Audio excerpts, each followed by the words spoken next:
After realism came another literary movement, which was naturalism, and just like the realism which started in France by Honoré de Balzac, naturalism also began in France, and it was Emile Zola, who was known as the Big Daddy of Naturalism, who tried a new sort of writing style, and it was the theory of Charles Darwin's survival of fittest, which is nothing but that the organism will only be able to survive if he adapts the changing realities around him, the changing environmental conditions around him. After Emile Zola, it were the American writers who went on to use this writing style in their novels, experimenting this writing style in their novels, and this particular literary movement, naturalism, was quite opposite to idealism. Idealism talks about human values, human morals, or you can say God, religion, ethical values of human life, of human religion also is also a part of idealism, but quite opposite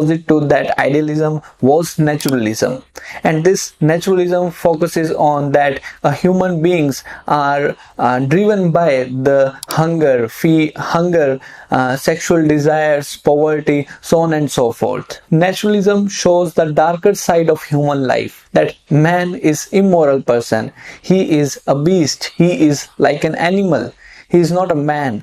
Every action he takes is something was driven out of from his hunger, greed, ego, so on and so forth. To some extent it is also true. You can see what is all happening in the world around. The wars are happening, there is a war is going on out there in European countries, or you can say the politicians are making the poor people to fight with each other in the name of religion, right? Because it is very much easy to you can say to make the poor people provoke because they are led by hunger. If you just give them a few money, surely going to fight with one another, it is very much easy to provoke these poor people. Alright, the same is going all around the world, and this is what a naturalist novel all about. So in order to understand this concept in a better way, just assume that the world is itself a forest, and you, me, and all other people here are like the beast, like the animals, and we all are trying to survive. And also another point I want you to understand is that there is a little bit difference between naturalism and realism. Both are showing the reality of life. Realism is also showing the transparent reality without letting the creativity and imagination interfere in the showing the transparency of the reality. The same way naturalism is also showing the reality of life without letting the creativity, or you can say fiction mind, the abstract ideas to interfere in this. Okay, they are just showing the reality of life as it is. Naturalism is much more inclined towards showing the dark side of human behavior, the pessimistic side of human behavior, and they are much more into the portraying the actions which are led by poverty, you can say sex, or you can say need of sex, sexual urges, or you can say greed or hatred, jealousy, so on and so forth. But realism is not so. You can think like that, just like we have COVID-19 which is now evolved into different variants, such as we have Omicron variant, Delta variant. The same way realism was also evolved into naturalism. Naturalism is you can say upgraded version of realism. Alright, I have talked a lot about realism in my previous video on the literary movements. If you have not watched the video on realism in English literature, then you can simply check the link in the description below. But in this video we are going to discuss what is naturalism in literature and what all are the points that you should remember as if you are preparing for your UGC-NET examination.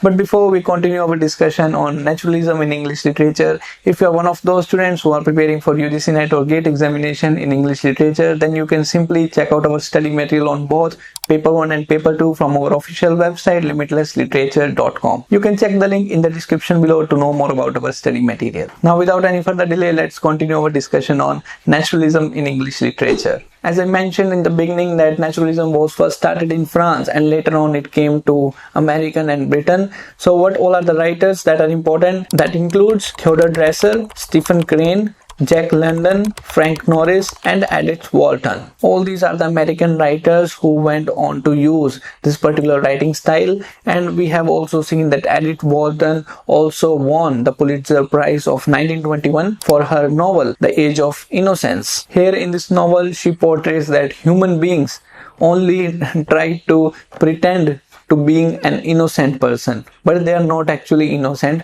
but they just simply try to create an image of innocence. But we have other writers who came before Edith Wharton and who used this particular writing style, naturalism, to a great extent in their works. The novels written by all these writers are known as scientific novel or known as experimental novels. They are called scientific novels or experimental novels because they try to observe everything so closely. Just like, you see, there is a difference between a movie and a documentary. A movie is something which has creative elements, which have dialogues, which have something fictitious, something abstract ideas. But a documentary is not like that. The producer and the directors of the documentaries simply look at what's happening in the world and they just portray the same as it is in the documentary. It is not like in movies. So you can say that the novels in naturalism is just like watching a documentary. The writers are just simply observing whatever is going outside in the world and they are just simply writing down everything in their novels. These novels do not have any plots, just like the documentary have no plot. These novels do not have any plot. Emile Zola's Thérèse Raquin, Frank Norris, Matt Tagg, Jack London's To Build a Fire, and then the three most famous works by Stephen Crane, The Open Board, which is a short story, Maggie, A Girl of the Streets, and the most famous, The Red Badge of Courage. And all these novels are showing the dark side of human beings.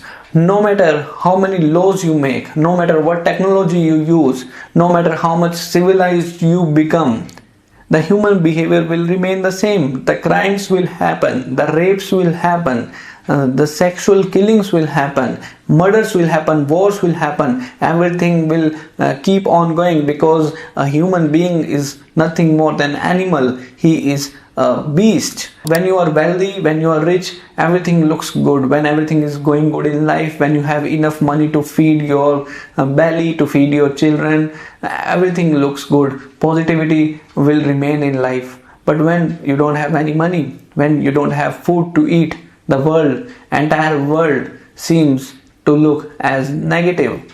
And this is how a human behavior can be analyzed through poverty alone.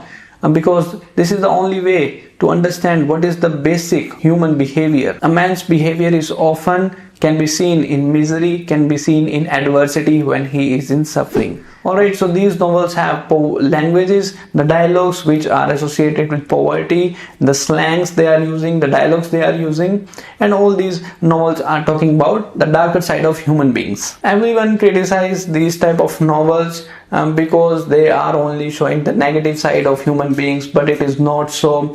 The people who are living in poverty are also living by ethical means, are also earning their lives through moral purposes. We cannot say that human beings are animals, human beings are beasts, but different people have different opinions. We cannot say which opinion is right. We cannot come on to the conclusion. I have personally read To Build a Fire by Jack London long time back. You can also read that novel. That is a very short novel. It won't take you 5 to 6 hours to go through that particular novel, but it will give you an idea what is naturalist novels are all about. But you don't have to read everything in detail from these novels. Simply notes some few points that are important. You can make the notes in your notebook. That is all what you have to study. You don't have to go into the depth of all these novels. But yes, if you are interested in knowing more about naturalism novels, you can simply check out and read a few novels from all this list. So this is what all I have to share in this video. I hope you found the video worth your time. If you're new to this channel, then don't forget to subscribe the channel for more updates on English literature.